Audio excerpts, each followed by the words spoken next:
It is now my pleasure to introduce the half-century analyst for the class of 1969, Vincent Strully. Vincent Strully Jr. is the CEO and founder of the New England Center for Children, a global leader in autism education and research headquartered in Massachusetts and Abu Dhabi. NECC is one of the largest employers of Hamilton alumni, as well as the host of an undergraduate internship program in psychology, celebrating its 20th anniversary this afternoon. Vinny is the son of Vincent Strully Sr., a member of the class of 1934, and nephew of Ken Strully, 1933, class of 33. At Hamilton, he spent 3 years on The Spectator, serving as news editor and managing editor. Vin?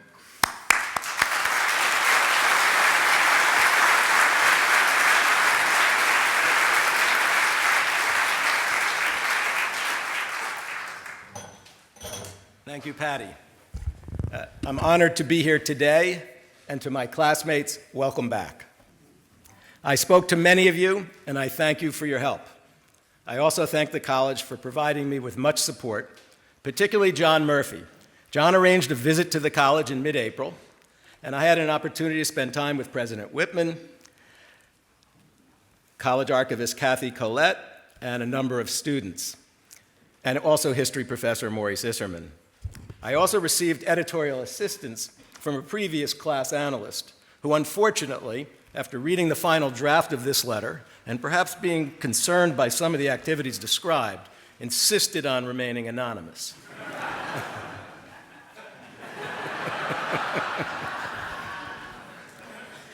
The American philosopher Hannah Arendt, in her book, Men in Dark Times, wrote, "Wisdom is a virtue of old age, and it seems to come only to those who when young were neither wise nor prudent." And speaking of unwise and imprudent, let me begin on a personal note. I'd like to apologize to all past, present, and future deans of the college for my participation in many of the events described in this letter. I take full responsibility for my behavior, and while it's never an excuse, I want all of you to know, particularly the wives of my classmates who have heard denials for years, I never acted alone. Far from it. Today, Hamilton is indeed one of the finest undergraduate colleges in the country. Other than the chapel and the uphill quads, the college is a vastly different place than it was 50 years ago. The biggest difference? 900 women. 900 women.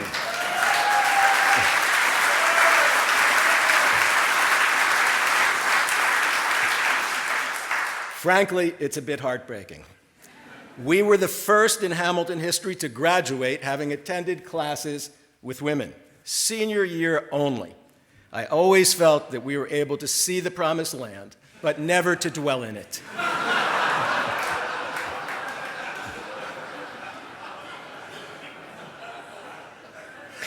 As I'm sure you've noticed, the campus is as beautiful as you remember, and there have been many impressive additions and improvements everywhere.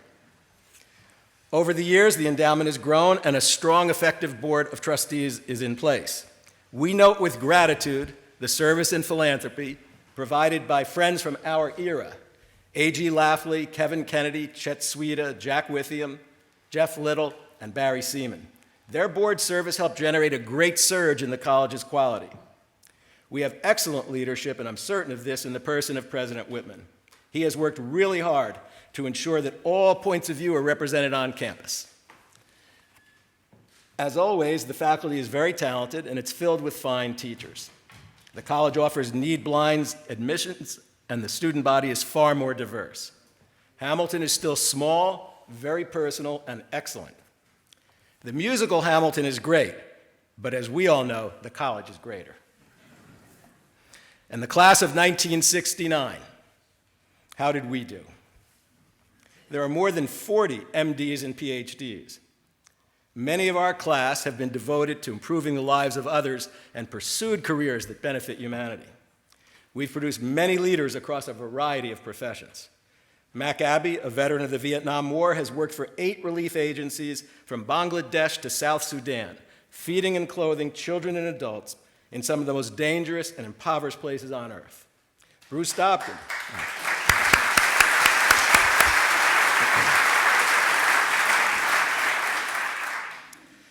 Bruce Stopkin, a distinguished professor of medicine for 40 years at UCLA, has pursued research that seeks to improve the treatment of post-stroke and spine-injured patients. Brooks McEwen became chief of retinal surgery at Duke. John Brendler became a therapist and wrote a well-received book offering a framework for therapy with families in crisis. And for 25 years, he traveled to Sweden and other countries training therapists in the model he developed. Carl Dango worked for the State Department around the world his entire career. Phil Derfler worked in government service as a lawyer and administrator for the Department of Agriculture and the FDA. Rick Volpe has been a public school superintendent for many years and has also been involved in the training and mentoring of younger educators. William Kelly Brown became a successful designer builder in Philadelphia, then spent 15 years working with inner city students, teaching them those skills. Bill Mueller has been an assistant United States attorney in Brooklyn for 40 years. Tom Frawley has been a Missouri Circuit Court judge for his whole career and raised several foster children with his wife, Ann. Jim Randolph came from Philadelphia and went on to get his advanced degree at Syracuse and served in city government in his hometown. Our authors have included Hank Hudson, Carl Waldman, Ernie Wood, and Frank Coffey, and we are thrilled that Frank Coffey is here today.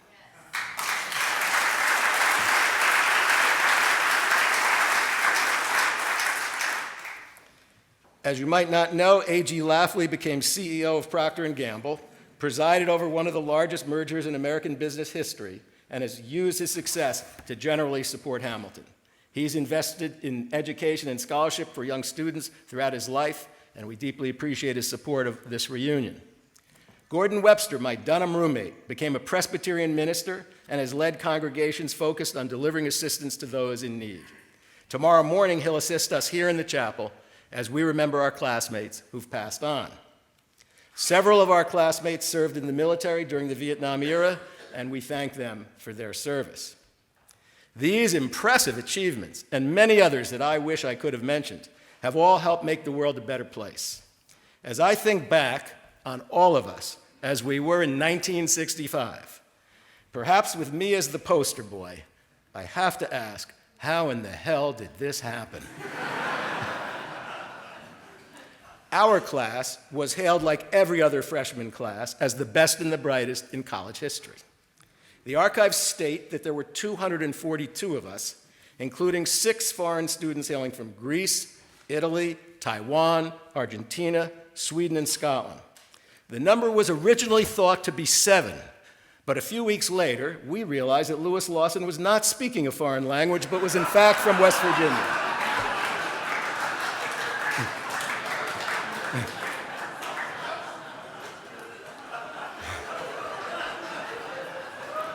And in one of life's great ironies, Lewis went on to teach English literature and public speaking for 40 years at the collegiate school in Virginia.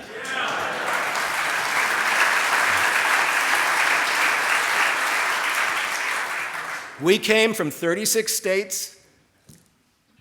Half of us were from New York State and a big majority from the Northeast. 1/3 of us received some financial aid. 25 of us were sons of alumni.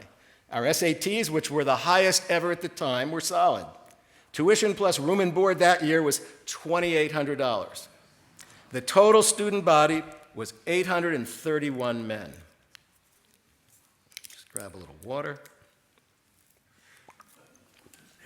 Now, the college administrators of 1965 would not be surprised to learn of all these achievements by the class of 1969. They knew they had recruited a very special group. As irrefutable proof of that fact, I offer the following statement given to the Spectator early in our freshman year from the aptly named Hadley Depew Associate Dean. And I quote, "This gross immaturity demonstrated by the freshman class represents what one would expect to find in a kindergarten."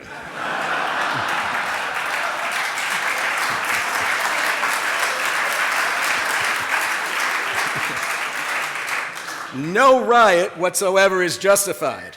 The entire purpose of a liberal arts education is to teach young men to solve their problems rationally.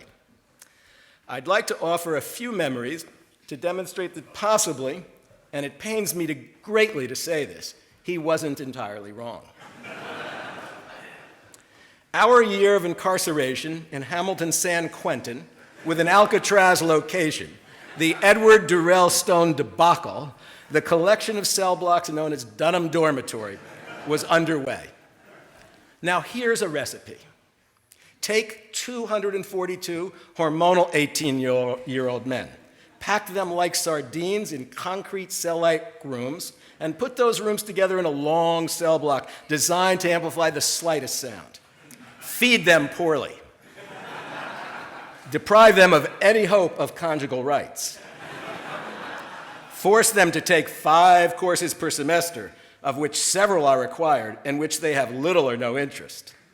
Torture them by requiring 3 perfect yes papers in order to pass out of freshman English.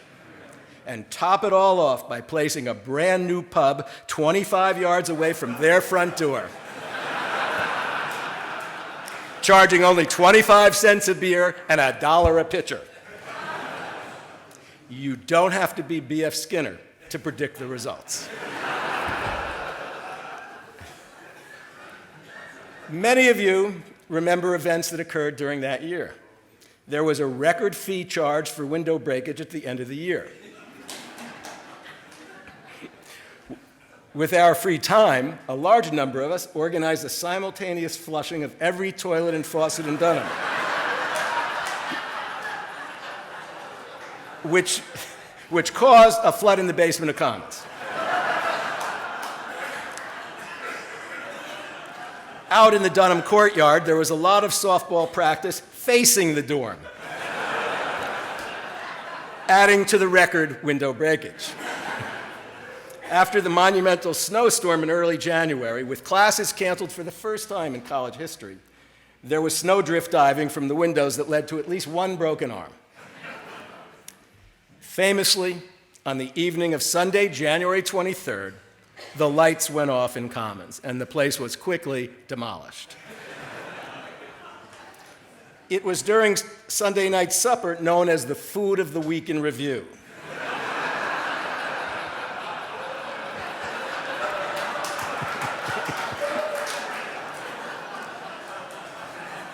And when the lights went out, people expressed their dissatisfaction with the cuisine and the food service manager, who Bill Muller reports was nicknamed Embryo. All of us were fined again and had to discuss these fines with inquisitive parents when the bills came at the end of the year. Now, we've talked about this epic food riot before. Not one of you has ever expressed remorse for his behavior that night. Right from the start, amidst a highly charged political atmosphere, we demonstrated our own political acumen. It took us 3 weeks to elect a freshman class president, requiring multiple runoffs. Conrad Francis faced off against John Effinger, John Phillips, and Bill Kinner. Most candidates offered thoughtful proposals. At last, Bill Kinner of Colorado emerged as the winner. Believe it or not, he offered only one absurd proposal: to establish a freshman class talent show. We all know that at that time, 3 weeks into our college careers, the only place we could have shown any talent at all would have been at Don's Rock. Immediately upon being elected, Bill returned to the card game that he and roommate Mac Abbey had been hosting ever since arriving at Hamilton. It ran continuously until the end of first semester. In that cell block of Dunham, the game was widely known, and inmates would come in during study breaks to play a few hands. By semester's end, however, Bill went back to Colorado, never to return. Mac Abbey limped forward, played football, and the class moved on. Needless to say, there was no further mention of a freshman talent show. Meanwhile, we were involved all over the school in all sorts of activities. There was a lot more to do than we might remember, from sports to choir to spectator to Root Jessup and to theater and music. John Supplé was regularly seen in farms around campus painting cows. Keith Daniels was performing in the choir. Jim Randolph joined Teak, eventually becoming president, and founded the Black Student Union that exists here at Hamilton to this day. Langdon Brown starred regularly on the Hamilton stage. Rick Volpe began a record-shattering swim career, never losing a dual meet. Our freshman team would carry Hamilton football for the next 3 years. Steve Kenny, Chuck Zelmer, Howie Hodis, Eric Siebert, Tom Kondrick, Leo Wansky, and John Effinger all provided size and skill. Coach Don Jones confided to John Brendler on a recruiting trip, "If we get a really good football player here, it's by accident."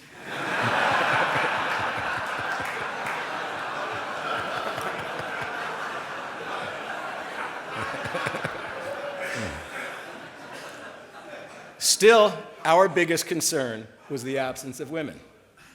We ranged like preppy Vikings across the dark, frozen tundra of upstate New York. And western Massachusetts, to Cazenovia, to Skidmore, to Wells and Elmira, down to Vassar, over to Mount Holyoke and Smith. Relentless and desperate, we clashed occasionally with other equally desperate men from Dartmouth and Colgate. We remember close calls driving home late at night on the New York State Thruway with one awake driver and a group of sleeping classmates. Bruce Dopkin told me about one night driving back to campus from Vassar and nodding off for a second or two, suddenly realizing that the front hood of his car was now partly underneath the four-wheeler tractor trailer in front of him. Fortunately, he eased on the brakes and survived. We all agree we're lucky that nothing tragic happened on those nights. We were united by our love of 3 house party weekends per year. We had amazing music. We've talked about this a lot. Simon and Garfunkel, the Four Tops, Smokey and the Miracles, Mary Wells, Jive 5, Patti LaBelle and the Bluebells, the Chiffons, Richie Havens, and an epic concert in the hockey rink starring Chuck Berry with the King Curtis Band behind him. Jim Randolph went backstage that night and met the amazing guitarist in the band. He told Jim that he was going to move to London and change his name to Jimi Hendrix. When the aforementioned Associate Dean Hadley Depew threatened to cancel house parties during Tuesday morning meeting junior year, right here in the chapel, mayhem ensued. And he was booed and hissed relentlessly. The placard waved by one group of students read, "Hands off house parties." The dean was also very unhappy with our Sunday morning party tradition, a decadent event that started at 11 a.m. with live bands such as Otis and the All-Night Worker with enormous vats of gin and juice. No garnishes, just gin and juice. We remember them fondly, if vaguely, as the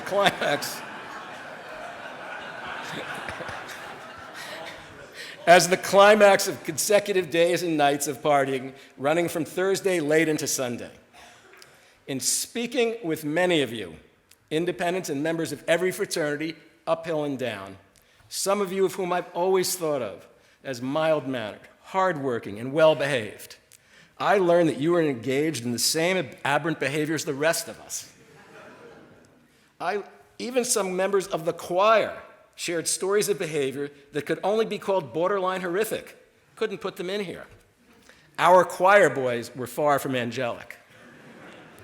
When we, the members of this shockingly accomplished class, finally meet the great dean in the sky, not one of us will regret that he didn't get enough to drink in college.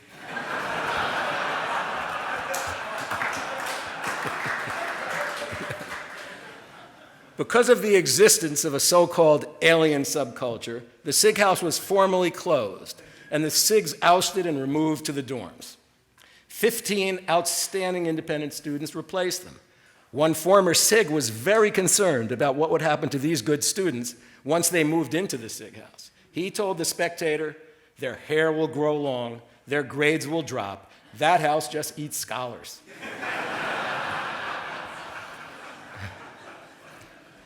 Phil Montague purchased a pig for $10 at a nearby farm on his way back from a road trip. The pig, named Eeyore, moved into the Griffin house and lived in splendor for the remainder of its days. Eeyore also appeared as a fraternity member in the annual composite photo of each brother. The fate of the pig is unknown but easily imagined.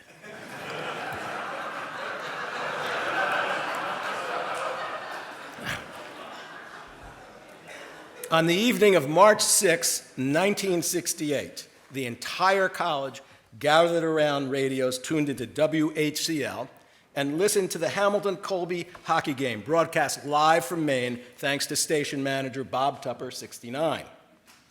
A victory would send our team to the ECAC Division Finals. As the third period began, we trailed 3-1. The Spectator sent the young Vincent Strully to cover the aftermath on campus. Here's what I wrote. As the chapel bell tolled for no other reason than victory Wednesday night, over 300 students, some crammed 10 in a car, swarmed to the Utica airport. The winningest Hamilton hockey team in history, fresh from a 6-3 comeback over Colby, was coming home. Storming out of closets, fraternities, and bars, students crowded the main terminal well before midnight. New arrivals were greeted with cheers mixed with disbelief, as clearly many of the students hadn't seen one another since Dunham.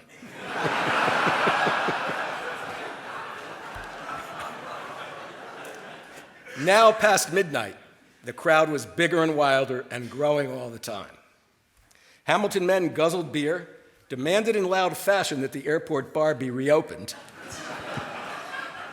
threw firecrackers, and taunted a sheriff who was desperately trying to keep the onslaught away from the runway. When the plane did land, it was waved away from the terminal to the maintenance building a half-mile away. President Chandler was seen running knee-deep in snow, and somehow Dean Tolles made it from the terminal to the maintenance building. Their heroes were home and surrounded. Kevin and Pete Kennedy were hoisted on ready shoulders. Students here have never seen anything like it. They had a winner and they loved it. It was like Ohio State welcoming back its team after winning the Rose Bowl. Not surprisingly, the loudest cheer of the night by far was for the stewardess as she exited the plane.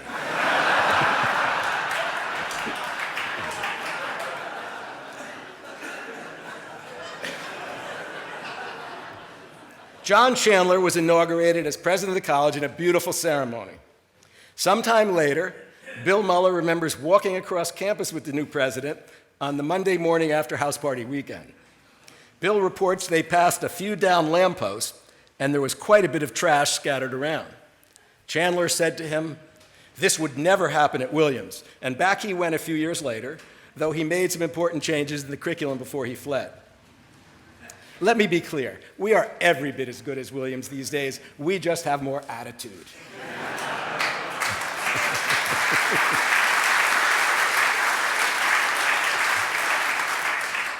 If you really want to understand our lives at Hamilton College from 1965 to 1969, I recommend you watch the important classic American film Animal House.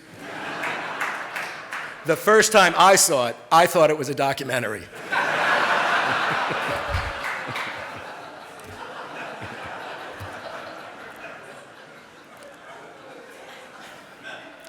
It's impossible to tell the story of our time at Hamilton without the context of what was going on around us. In early September 1965, as we arrived here, the entire 1st Air Cavalry Division of the United States Army arrived in Vietnam, bringing the total of our troops to nearly 200,000 men. The United States was bombing in the north. A compulsory military draft was organized. Uncle Sam wanted us. The Watts riots were just cooling down. From 1964 to 1971, 750 riots took place in American cities. 228 were killed. Thousands were injured. There were 16,000 separate incidents of arson, and many African American communities were devastated. SDS and the free speech movement was underway from Columbia to Berkeley. All this turmoil steadily penetrated our awareness with each passing year.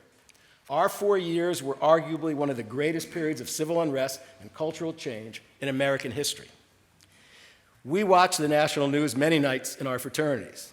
At Psi U, heated arguments would break out after Walter Cronkite ended his broadcast. In the fall of 1965, a Spectator poll found a majority of faculty and students favoring expanding the war and said they would fight in it even if they didn't think it was a good idea.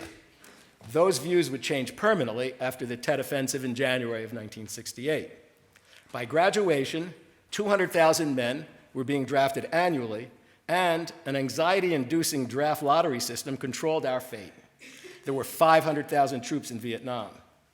Bobby Seale, Huey Newton, Stokely Carmichael, and H. Rap Brown became leaders in the Black Power movement. Robert Kennedy and Martin Luther King were both assassinated during our junior year. To quote the Jefferson Airplane, it was a wild time. In the middle of all this, in January of 1967, George Lincoln Rockwell, president of the American Nazi Party, delivered a hate-filled address in a packed chapel.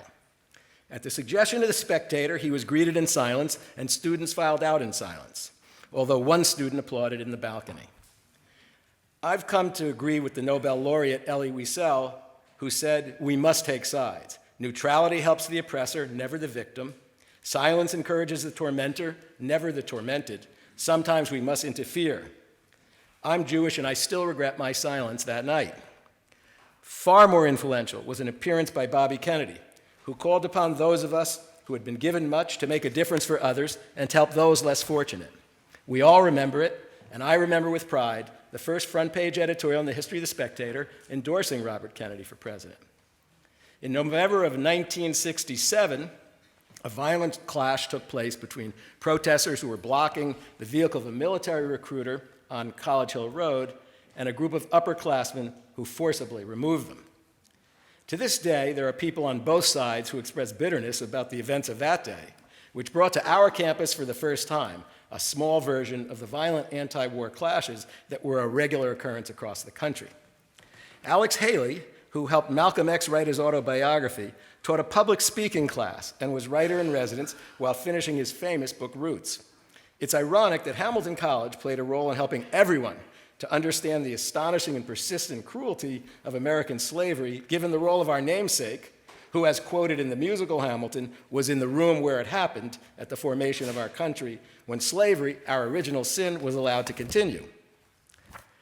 In September, the year of our Lord 1968, 171 women moved into the so-called dark side. Kirkland was born, and Hamilton would never be the same. Hallelujah.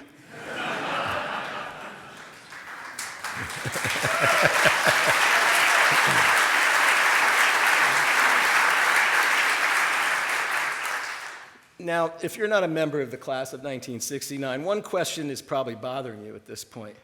Did these guys ever have classes?